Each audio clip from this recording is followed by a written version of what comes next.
is up, yours, Joe Master Lee. And Lulu.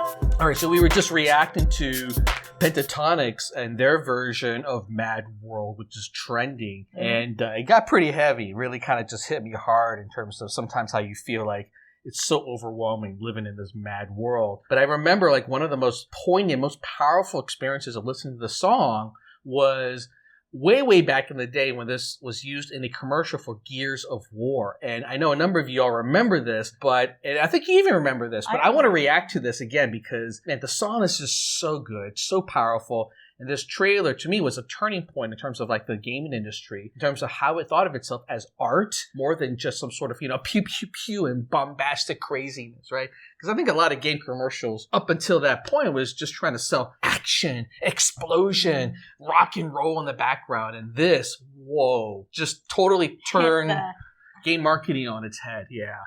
And the fact that you remember tells me that it really worked because you don't remember anything. Admit it, I show you cool stuff and later on you're like, wow, this is cool. What is this? And you do it for movies, you do it for games. But hey, this was powerful. Oh, yes. I'm glad that we're going to watch it again. So you can remember again? I can remember again. All right, y'all, get ready for something heavy. This is so good. I don't know if this won any awards or not, but if you know people that worked on this, if you guys remember from back then, let me know. Like, share some with people, like, how well it did, because people remember this. All right, this trailer came out 9 years ago, so I don't think the graphics are going to be that great, but let's check it out. And away we go.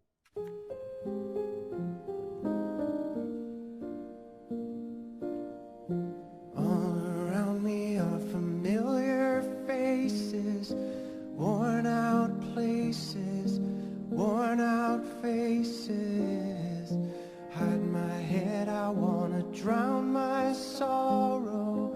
No tomorrow, no tomorrow. And I find it kinda funny, I find it kinda sad. The dreams in which I'm dying are the best I've ever had. I find it hard to tell you, I find it hard to take. When people run in circles, it's a very, very mad world.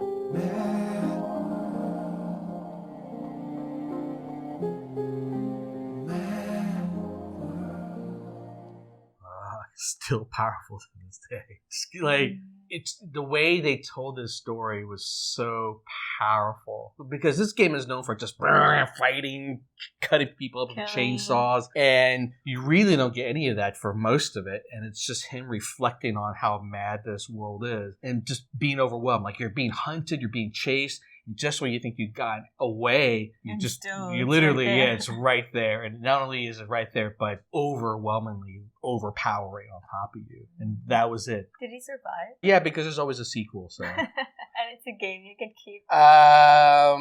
It's a game now that's been out for a long time. Like I said, this is almost 10 years ago. I really can't believe how long ago this was.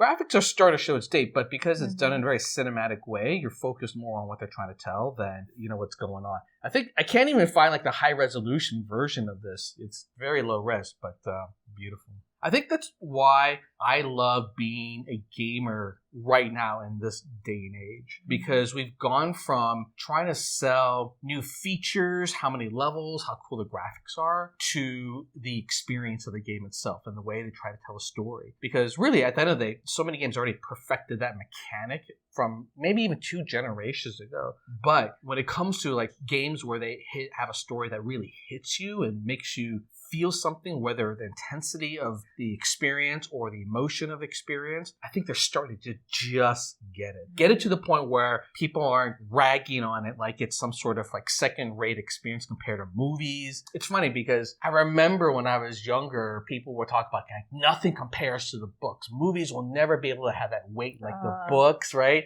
And then today's generation is like games will never have that weight compared to the movies. And, in another generation, I don't think it's even a question. Like game developers will perfect this. I tend to wax too much about this because I freaking love, gameplay storytelling. But there you go. Mad World, you all.